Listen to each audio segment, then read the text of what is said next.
Hi guys, welcome to the Ivinson Mansion. I'm Konnie Cronk, your curator. Filming this lovely little clip is Miss Amy Allen, my registrar, who I could not live without. So let's get started. Welcome to the house.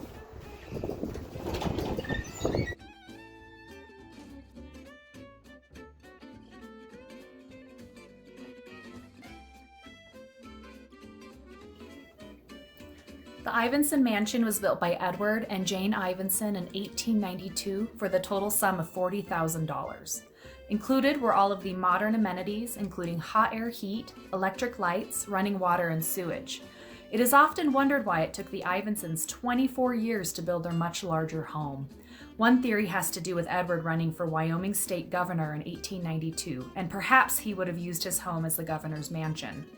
Another interesting fact is their adopted daughter, Maggie Ivinson Grow, never lived in the house. She was an adult with a family of her own by the time the house was built. So this is the drawing room.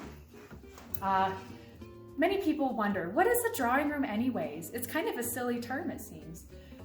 The drawing room evolved from the withdrawing room, which was a term used beginning in the 16th century. It was a place for women to withdraw to spend time with her family. There was actually a distinction with the drawing room. The drawing room itself was used for entertaining guests. So this is a room that was for adults only, no children allowed. This would not have been a place that the Ivinsons would have used with just their family. That's what the parlor would have been used for. So these doors would have been shut, the curtains would have been closed, and it would have been kind of just a blank, cold room. Another thing is the drawing room is usually really close to the front door, so guests visiting can just come in and leave when they need to. There's no need to go through the whole house. So you'll notice the decorations in here are pretty nice.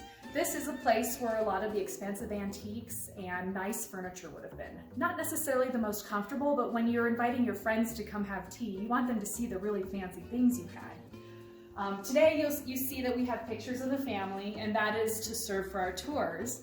Over here on this wall, you'll notice these really fancy pictures from Venice, Italy. Those were purchased by the Ivinsons sometime around 1900 on one of their month-long trips to Europe. So this would have been more typical decor, wall hangings that you would see. In here, you'll notice the red padded furniture throughout. This furniture came to us from Ethel Merle, who was the descendant of the builders of the Connor Hotel. So this furniture was in their main room at the Connor Hotel.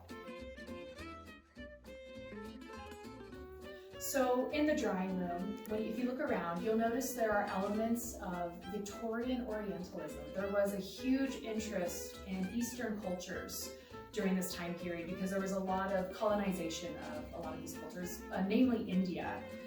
This carom board is a perfect example. The game was called carom, came from India. The natives of India invented this game after English billiards. It's a smaller version. Forget that we don't have any pieces, those are on the way. But also up here you'll notice we have this 7-candlestick that has gold dragons on it. We have elephants throughout and other pieces from Tahiti.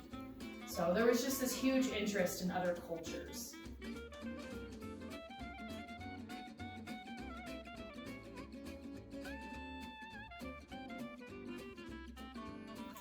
So this is the smoking room. Conversely, this is the room that the men would have retired to after the women went to the drawing room. If you notice, it also has doors that would have been shut when not in use. There are little hooks here on the sides that would have probably allowed curtains to open and close, because I assume that they would have closed the curtains when the room was in use to give them an amount of privacy. Currently in our exhibit, you'll notice there is a poker table. Edward Ivinson was known to have had a group of men who played poker.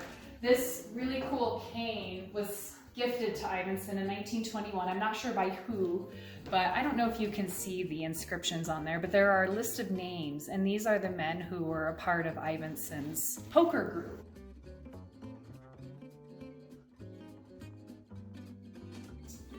Also in here, one of my most favorite artifacts, and I think a lot of guests agree, is the elk leg stool. Even the school kids who come through adore this elk stool. We don't know who did it, but it is a perfect example of Victorian culture. They did a lot of stuffing of animals. So it's kind of one of those odd examples of taxidermy. In here you'll notice a picture of Edward Ivinson. This is probably about 1920. Another point of interest in this room is the fireplace. In my opinion, it's one of the most ornate pieces that we have in the house.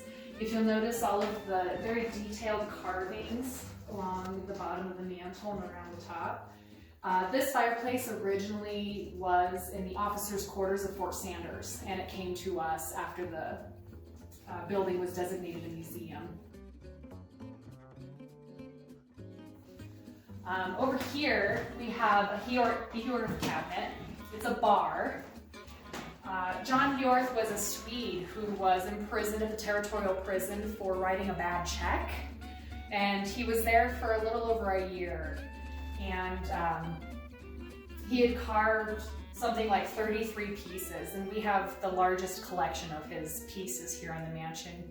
There will be bookshelves, a table, and some chairs. So over here to my left is another one of my very favorite artifacts. It's called a humidor, and the Victorians used them to store tobacco. In this large part, they would keep the tobacco, and then back here they would cut up fruit. Anyways, the fruit was used to help keep the tobacco soft, and it actually gave kind of a fruity, I don't know, aftertaste to the tobacco. So it's kind of a neat thing that they did.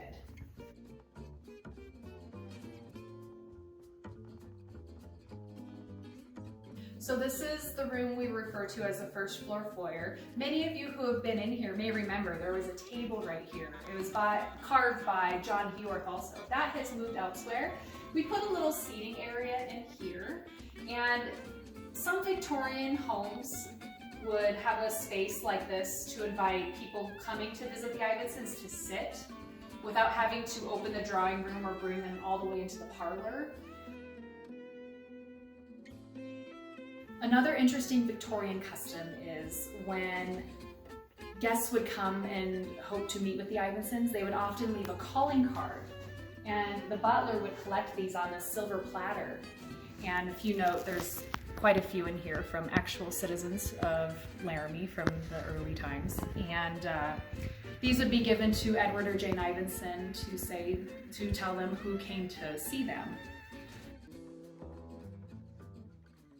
So this is the grand staircase in the Ivinson mansion. It's called a flying staircase. It is said that if the walls came down around the house, the staircase would still stand. There used to be a lot of decorative parts that were along the bottom of the stairs, but those have long been removed. There was a point where the house was empty for about 10 years, and there were a lot of people who broke into the house, not to mention broken windows and the weather that came in. So we're unsure exactly what happened to those pieces, but they're no longer there. Hi guys, thanks for joining us for our little blip of the house. Come join us next Friday. We're gonna try and do these every Friday as best we can. So have a great weekend.